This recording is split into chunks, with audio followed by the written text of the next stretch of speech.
In this game, we will have a robot who can translate anything into a German language.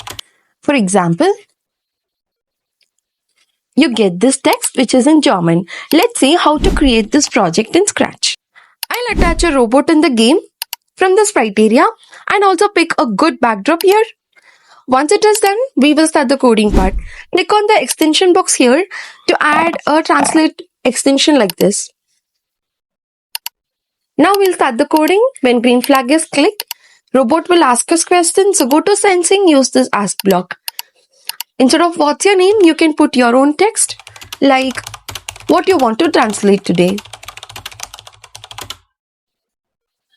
Now add a say block under this so that the robot can say the answer. Go to translate, use the first block inside the say. Go to sensing, put this answer block here. So it will transfer the answer to whatever language that you want to choose. I'll choose Japanese today. Also add a forever block around this. So the robot will be continuously asking us question. I'm giving an example question here.